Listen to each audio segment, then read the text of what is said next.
Assalamualaikum warahmatullahi wabarakatuh, pemirsa sekalian. Sampai bertemu lagi dengan saya Teguh Hasbi dalam channel Hasbi The Bus. Seperti biasa, saya juga melakukan request permintaan daripada netizen yang bertanya, apa beda debus Aceh dan debus Banten? Eh,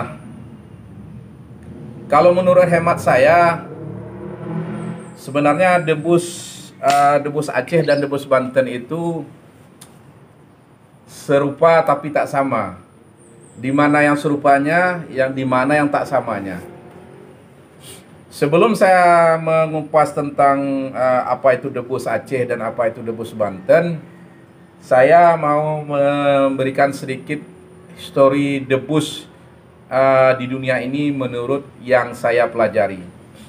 Ini menurut yang saya pelajari versi keyakinan kami orang Aceh, terutama daerah pantai barat selatan Aceh Selatan yang pusat debusnya Aceh itu. Eh, Pada prinsipnya debus di dunia itu ada berapa macam, tapi kalau dikategorikan debus itu adalah dua macam. Pertama sekali debus sadar dan debus tidak sadar. Jadi kalau saya membagikan debus itu ada debus sadar dan debus tidak sadar. Dan debus itu pada awalnya seluruh dunia memiliki debus. Cuma bentuk kemasan debus itu seluruh dunia berbeda-beda. Yang so pasti awal cikal bakal debus tersebut bentuk pemujaan atau penyembahan kepada Tuhan yang Maha Kuasa. Jadi kalau ditinjau dari lidik Islam, debus itu tidak ada debus dari segi Islam. Debus ini lebih cenderung kepada keyakinan animisme dan keyakinan yang orang-orang non-Muslim, seperti orang-orang menyembah pohon kayu atau menyembah selain Allah Azza wa Jalla. Jadi debus itu sendiri awalnya adalah bentuk pengabdian kepada Tuhan dan bentuk pengabdian kepada dewa-dewa. Jadi banyak negara-negara kuno ya, seperti di India, orang melakukan ritual menusuk-nusuk diri sebagai bentuk pengabdian kepada dewa. Seperti di Thailand, seperti debus-debus di orang-orang Syiah yang ada di Iran. Itu bentuk-bentuk pengabdian, menyiksa diri, bentuk pengabdian kepada dewa atau Tuhan mereka. Saya garis bawahi, Islam tidak ada mendidik tentang hal ini. Jadi debus itu sendiri atau bentuk pengabdian kepada Tuhan, sesembahan kepada Tuhan, orang biasanya melakukan korban-korban atau penyiksaan-penyiksaan diri. Jadi lambat laun debus itu juga dibagi dua. Dalam tanda petik, debus itu ada debus luka atau debus tidak luka. Debus luka apa itu? Ada debus yang orang debusnya itu luka, tapi luka ini dalam tanda petik seperti saya bilang, bentuk pengabdian kepada Tuhan, kemampuan dia menahan rasa sakit yang luar biasa. Contoh seperti debus Thailand, debusnya orang Syiah, debusnya orang India yang menusuk diri, tembus-tembus luka segala macam. Itulah bentuk debus yang orang di sini dituntut mampu menahan rasa sakit demi menebus dosa ataupun baktinya kepada Tuhan mereka. Ada lagi debus yang sisi lain, another side, yaitu debus kebal. Jadi orang yang berdebus di sini dia mengamalkan ilmu-ilmu mantra tertentu yang tujuannya adalah kulitnya tidak luka. Jadi debus ini dibagi dua ya, debus kebal dan debus tidak kebal. Tapi dua-duanya oriented ini aslinya backgroundnya adalah bentuk pengabdian atau bentuk kesetiaan kepada dewa atau Tuhan-Tuhan mereka. Kalau di Jawa dulu sebelumnya masuknya Islam, sudah ada debus ini, debus yang sifatnya kebal. Cuma masih dalam bentuk ritual-ritual non-Muslim, ya seperti saudara kita dari Hindu lah. Jadi mereka melakukan bentuk atraksi kekebalan di depan publik hanya sebagai untuk hiburan. Jadi lama-lama debus ini bergeser kepada bentuk pertunjukan. Jadi dimanapun debus ini akhirnya untuk pertunjukan. Jadi walau seperti di Jawa, daerah Mataram kuno juga ada debus itu. Seperti kalau kita pelajari seperti kuda lumping itu sudah lama sekali. kesaktian debus orang Bali yang otentik dengan Hindu gitu. Seperti Reok Ponorogo. Nah, di sini pedebus itu saya bilang juga dibagi dua. Ada debus kebal dan debus tidak kebal. Dan ada debus yang juga dibagi dua, debus yang sadar dan tidak sadar. Maksudnya bagaimana? Ada pelaku debus yang ketika dia melakukan debus tersebut memang tidak sadar. Seperti kemasukan roh lain. Ini biasanya ritual-ritual yang dilakukan oleh animisme atau Hinduisme. Contoh kuda lumping.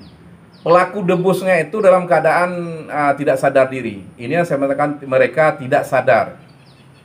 Tetapi ada versi lain debus, orang melakukan debus tersebut dalam keadaan sesadar-sadarnya. Seperti debus dari Banten, dari Padang, dari Sulawesi, dari Aceh. Jadi pelaku ini juga dalam keadaan sadar. Kalau masalah debus luka dan tidak luka di Aceh juga ada itu. Kalau di Aceh debus itu sebenarnya dua, debus Ceh 12 dan satu Rapai Pase. Kalau kami dari pantai barat selatan itu Ceh 12, kalau Rapai Pase itu Aceh Utara. Kalau Rapai Pase itu gendang debusnya didirikan, pelaku debusnya itu biasa otentik dengan pakaian putih. Tapi kalau Ceh 12 dia duduk ya, duduk berbentuk hampir seperti lingkaran. Orangnya dalam keadaan debus kebal, tapi kalau Rapai Pase mereka tidak kebal, mereka cenderung mampu menahan luka atau rasa sakit dari kebal itu sendiri, seperti debus orang Thailand dan orang India. Nah, masalah Banten dan Aceh, kalau dari filosofinya, kalau kami debus Aceh itu adalah namanya debus Ceh 12. Ceh 12 itu ada 12 Ceh atau Syekh, atau kalau kami menyebut Syekh ya, kalau mungkin kalau di Jawa itu namanya kayak sunan-sunan gitu, wali-wali Allah. Jadi ada Syekh Abdul Qadir Jailani, Syekh Nuruddin, Syekh Haluan, Syekh Balulkia, ada banyak Syekh itu. Sebanyak 12 orang. Jadi masing-masing Syekh ini mereka memiliki keunikan masing-masing. Jadi kalau Syekh Nuruddin itu dia bisa melihat ujung siwah seperti ini, dia lihat matanya bergulung. Ada Syekh Haluan, kalau Syekh Haluan tersebut dia mampu menusuk tubuh tembus tapi tidak luka. Jadi banyak kemampuan Syekh ini sebanyak 12 orang.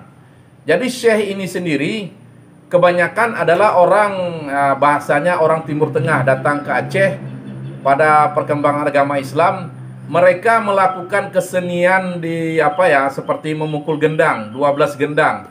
Rapai kalau kami orang Aceh bilang rapai atau gendang yang terbuat dari kulit kambing, dari kayu yang sudah bulat, rabbana atau seperti itulah. Mereka memukul itu. Jadi mereka pukul itu, ramailah penonton. Ramai penonton. Alhasil setelah penonton berkumpul, mereka berdakwah tentang agama Islam. Itu di era-era sebelum masuknya penjajahan orang-orang kafir ke Aceh ya, seperti Portugis, Inggris, Belanda, dan termasuk orang Jepang. Jadi pada perkembangan selanjutnya, debus di Aceh itu Syekh 12 ini dipergunakan untuk sebagai alat untuk seleksi untuk jadi prajurit pasukan Aceh. Yang saya maksud begini, pada awal-awalnya C12 ini mengembangkan agama Islam, jadi debus ini dipakai untuk sarana untuk menarik massa. Tapi pada perkembangan setelah terjadi perang dengan Belanda dan Portugis, fungsi debus ini sudah berubah, dipergunakan untuk seleksi pasukan mujahidin atau pasukan Aceh untuk berperang bersama kaum-kaum kafir. Kami nyebut kafir ya. Kafir itu kafir, artinya orang yang tidak berseberangan dengan Islam. Itu sudut pandang kami. Jadi siapapun orang yang ingin berjihad fisabilillah supaya jangan mati konyol, kita adakan arena debus. Di arena debus itulah diuji kesaktian. Jadi kita mencari sepotong bismillah kalau bahasa kami. Harus mampu menuntut sepotong bismillah. Sepotong bismillah itu maknanya kita harus ada ya sepotong bismillah lah, atau sejenis pengetahuan agama tentang ilmu kebatinan untuk bisa berperang, masuk dalam pasukan mujahidin. Jadi tidak diharapkan juga ada pasukan yang badannya kosong begitu saja. Jadi pada malam harinya biasanya pasukan-pasukan raja itu berkumpul, ulu balang, diumumkan adakan atraksi debus, uji kemampuan. Jadi kalau sudah lewat di atraksi debus itu bisa dimasukkan dalam pasukan mujahidin. Itulah selintas debus di Aceh. Jadi kalau debus di Aceh tersebut, kalau di Aceh debus itu sendiri yang dimakan Syekh 12, metodenya 3 orang syekh yang duduk di depan khalifah itu dia mampu mentransfer ilmu kepada orang yang ingin berdebus saat itu. Posisinya disebut dengan khalifah. Jadi khalifah itu siapapun bersalam dengannya, dia akan kebal. Jadi alat yang digunakan kalau di Aceh itu sering sekali ya seperti ini, rencong, bambu runcing, duri-duri, dan pedang.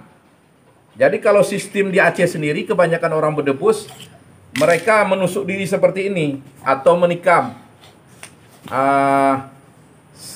Itulah yang teknik yang ada di Aceh. Jadi debus Aceh ini sendiri orang diharapkan memiliki ilmu sendiri masuk ke dalam gelanggang debus. Jadi kalau seandainya orang masuk ke gelanggang debus atau seng lah kata kami ataupun tempat seng rapai, tolong ke sana dulu nak.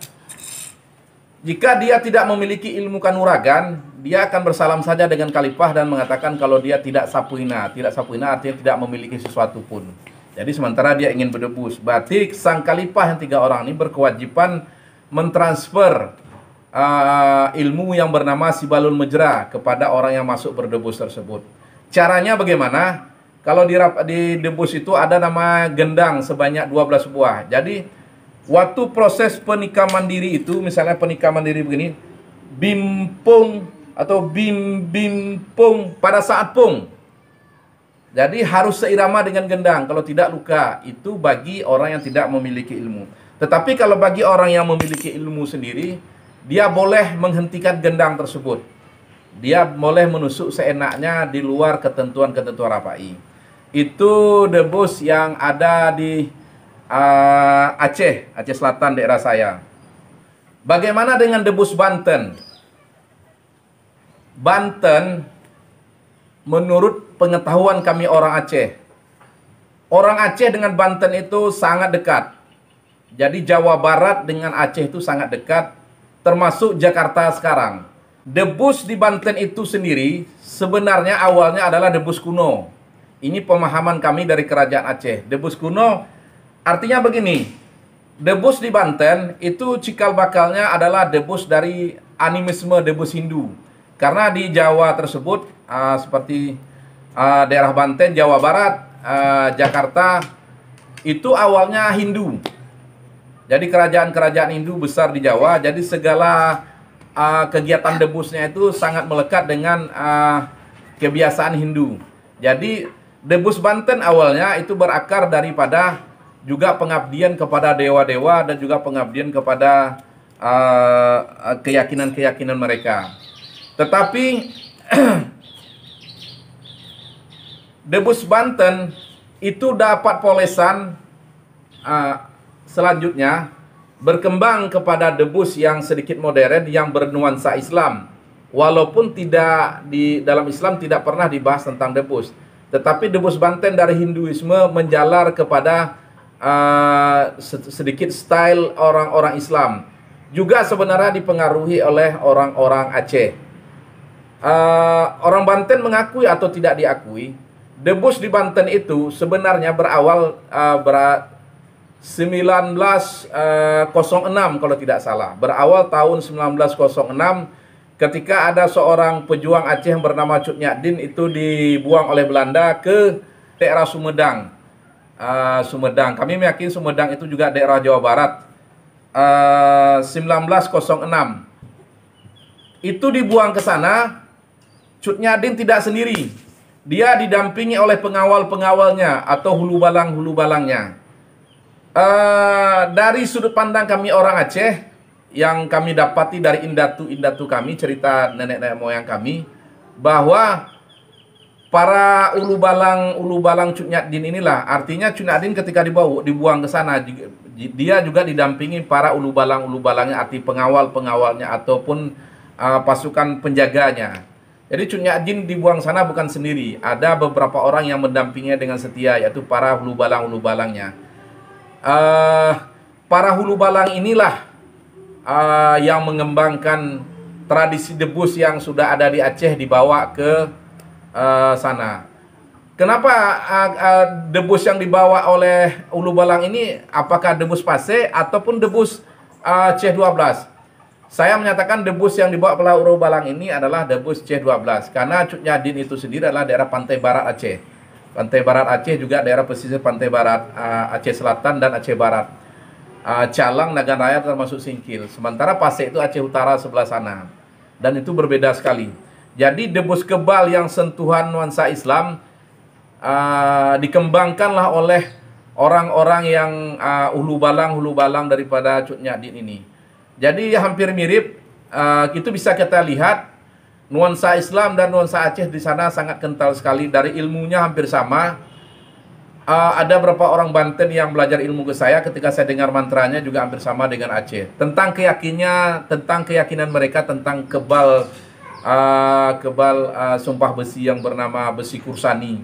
Bahkan mereka juga meyakini sumpah besi Wakum Bakin Lafirin, mereka juga meyakini.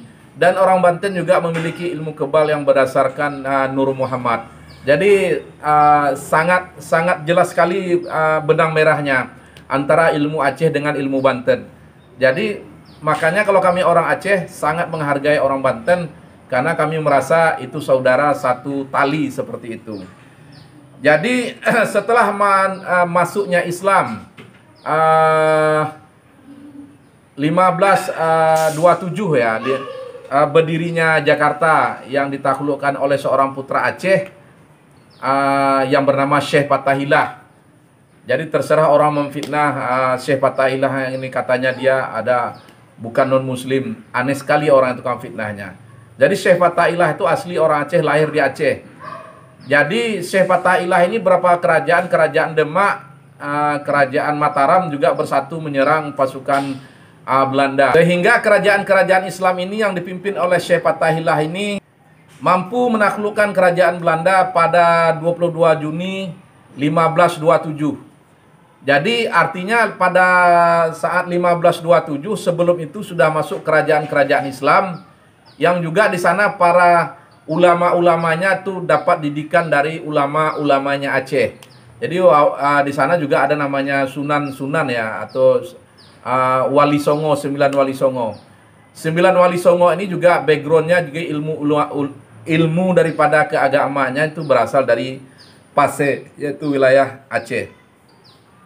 Jadi debus Banten itu sendiri awal sebelum masuk Islam itu murni sekali debus yang dipengaruhi oleh Hinduisme, yang so pasti ya karena memang tidak disentuh oleh Islam. Tapi setelah masuknya Islam, dan harus diakui Islam itu sendiri dibawa dari Aceh, dan berkembangnya debus modern Banten itu juga diajarkan oleh para penggawa pendamping Cut Nyak Dien. Disitulah lahir debus apa sayang? Pagi. Kak Iro nanti. Pagi banget. Iya. Bawa anak hati-hati ya. Nggak bisa pergi nanti ke laut. Disitulah debus itu berkembang.